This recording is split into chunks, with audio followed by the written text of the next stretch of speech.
ಕರ್ನಾಟಕ ಸರ್ಕಾರ ಮಾನ್ಯ ಮುಖ್ಯಮಂತ್ರಿಗಳು ಮಾನ್ಯ ಶಿಕ್ಷಣ ಸಚಿವರು ತಗೊಂಡಂತ ತೀರ್ಮಾನ ಕರ್ನಾಟಕದ ಮಕ್ಕಳ ಭವಿಷ್ಯ ಮತ್ತು ಬದುಕು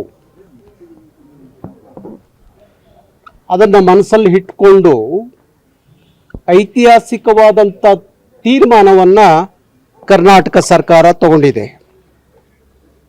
ಕನ್ನಡ ಮಕ್ಕಳ ಶಾಪ ವಿಮೋಚನೆ ಆಗಿದೆ ಅಂತ ಹೇಳಿ ನಾನು ಹೇಳಲಿಕ್ಕೆ ಇಷ್ಟಪಡ್ತೇನೆ.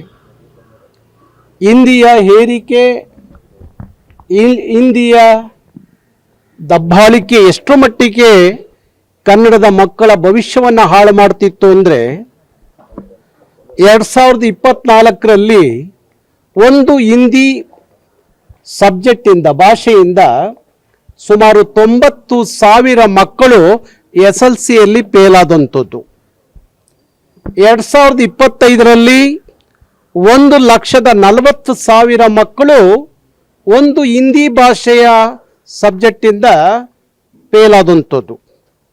ಪ್ರತಿ ವರ್ಷ ಲಕ್ಷಾಂತರ ಮಕ್ಕಳ ಭವಿಷ್ಯ ಹಾಳು ಮಾಡ್ತಿದ್ದಂಥ ಹಿಂದಿ ಭಾಷೆಯ ಒಂದು ಸಬ್ಜೆಕ್ಟು ಒಂದು ವರ್ಷ ನಮ್ಮ ಮಕ್ಕಳ ಭವಿಷ್ಯ ಹಿಂದೆ ಹೋಗ್ತಿದ್ದಂಥ ಕಾಲ.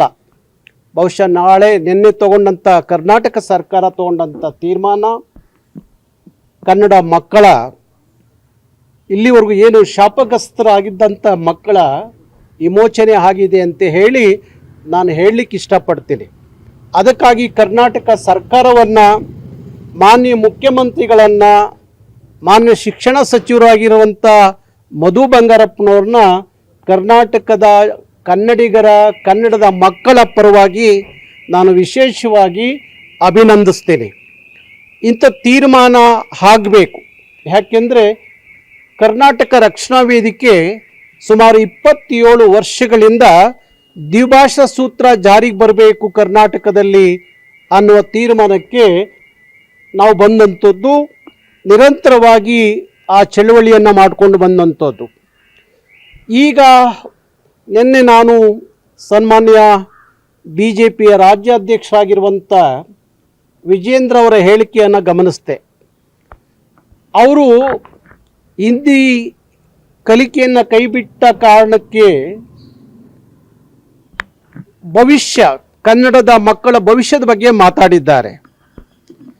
ಯಾವ ಹಿಂದಿಯಿಂದ ಕನ್ನಡದ ಮಕ್ಕಳ ಭವಿಷ್ಯ ಹಸನಗೊಂಡಿಲ್ಲ, ಬದುಕನ್ನು ಹಿಂದಿ ಕಟ್ಟಿಕೊಟ್ಟಿಲ್ಲ, ಅದನ್ನು ವಿಜೇಂದ್ರ ಅವರು ಅರ್ಥ ಮಾಡಿಕೊಳ್ಳಿ. ಹಿಂದಿಯ ಭಾರತ ಅಲ್ಲ, ಭಾಷಾ ಆಧಾರಗಳ ಮೇಲೆ ಭಾರತದ ಒಂದು ಒಕ್ಕೂಟ, ಭಾಷೆಗಳ ಒಳಗೊಂಡಂಥದ್ದೇ ಒಂದು ರಾಜ್ಯಗಳು, ಆ ರಾಜ್ಯಗಳ ಒಕ್ಕೂಟವೇ ಭಾರತ ಅನ್ನೋದು ಪರಿಕಲ್ಪನೆ ಅಧ್ಯಕ್ಷರಿಗಿದ್ದರೆ ಒಳ್ಳೆಯದು. ಮತ್ತು ಇವತ್ತು ಪಕ್ಕದ ಮಹಾರಾಷ್ಟ್ರವನ್ನು, ಅವ್ರದ್ದೇ ಸರ್ಕಾರ ಇದೆಯಲ್ಲ, ಮಹಾರಾಷ್ಟ್ರದಲ್ಲಿ BJP ಅವ್ರದ್ದೇ ಸರ್ಕಾರ ಇದೆ. ಅಲ್ಲಿ ತ್ರಿಭಾಷಾ ಸೂತ್ರವನ್ನು ಕೈಬಿಟ್ಟು ದ್ವಿಭಾಷಾ ಸೂತ್ರವನ್ನು ಜಾರಿಗೆ ತಂದ್ರಲ್ಲ, ಯಾಕೆ ಅವರಿಗೆ ಪಾಠ ಹೇಳಲಿಲ್ಲ ವಿಜೇಂದ್ರ ಅವರು ಮತ್ತು ಅವರ ಪಕ್ಷದ ವರಿಷ್ಠರು ಯಾಕೆ ಪಾಠ ಹೇಳಲಿಲ್ಲ? ಕರ್ನಾಟಕದ ಮಕ್ಕಳ ಮೇಲೆ ಇಂಥ ಭವಿಷ್ಯದ ಬದುಕಿನ ಮೇಲೆ ಬರೆ ಹಾಕುವಂಥ ಹಿಂದಿಯನ್ನು ನೀವು ಸಮರ್ಥನೆ ಮಾಡಿಕೊಳ್ಳೋದು ಯಾಕೆ ಅನ್ನೋದು ನನ್ನ ಪ್ರಶ್ನೆ. ಬಹುಶಃ ನನಗೆ ಅನಿಸುತ್ತೆ ಇದು ವಿಜೇಂದ್ರ ಅವರ ಅಜೆಂಡಾ ಅಲ್ಲ, ಅವರ ಪಕ್ಷದ ಅಜೆಂಡಾ ಅಂತ ಅನಿಸುತ್ತೆ. ಹಾಗಾಗಿ ಸನ್ಮಾನ್ಯ ಯಡಿಯೂರಪ್ಪನವರು ಭಾರಿ ದೊಡ್ಡ ಕನ್ನಡದ ಅಭಿಮಾನ, ಕಾಳಜಿ, ಪ್ರೀತಿಯನ್ನು ಇಟ್ಕೊಂಡವರು, ಕನ್ನಡದ ಮಕ್ಕಳ ಭವಿಷ್ಯದ ಬಗ್ಗೆ ಮಾತಾಡ್ತಿದ್ದಂಥವ್ರು.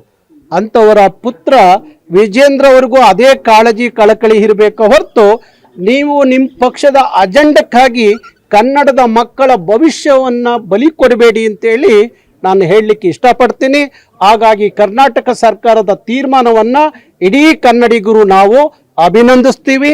ಹಾಗೆ ನಾನು ಮುಖ್ಯಮಂತ್ರಿಗಳಲ್ಲಿ ಮತ್ತೊಮ್ಮೆ ಮನವಿ ಮಾಡ್ತೀನಿ, ದ್ವಿಭಾಷಾ ಸೂತ್ರ ಜಾರಿಗೆ ಬರಬೇಕು. ಬೇಗ ದ್ವಿಭಾಷಾ ಸೂತ್ರವನ್ನು ಕರ್ನಾಟಕದಲ್ಲೂ ಜಾರಿಗೆ ತರುವಂಥದ್ದು ಆಗಬೇಕು. ಅದಕ್ಕಾಗಿ ನಮ್ಮ ಚಳುವಳಿ ಮತ್ತೆ ನಾವು ಪ್ರಾರಂಭ ಮಾಡ್ತಾ ಇದ್ದೀವಿ. ಕರ್ನಾಟಕದಲ್ಲಿ, ಇಡೀ ರಾಜ್ಯದಲ್ಲಿ ದ್ವಿಭಾಷಾ ಸೂತ್ರ ಜಾರಿಗೆ ಬರಬೇಕು ಅನ್ನೋ ಆಂದೋಲನಕ್ಕೆ ಕರ್ನಾಟಕ ರಕ್ಷಣಾ ವೇದಿಕೆ ಮುಂದಾಗುತ್ತೆ. ಕ್ಷಣ ಕ್ಷಣದ ಸುದ್ದಿಗಳಿಗಾಗಿ ಫ್ರೀಡಂ ಟಿವಿ ಸಬ್ಸ್ಕ್ರೈಬ್ ಮಾಡಿ, ಲೈಕ್ ಮಾಡಿ ಹಾಗೂ ಫಾಲೋ ಮಾಡಿ. ಹೊಸ ಸುದ್ದಿಗಳ ನೋಟಿಫಿಕೇಶನ್ಗಾಗಿ ಬೆಲ್ ಐಕಾನ್ ಮೇಲೆ ಕ್ಲಿಕ್ ಮಾಡಿ.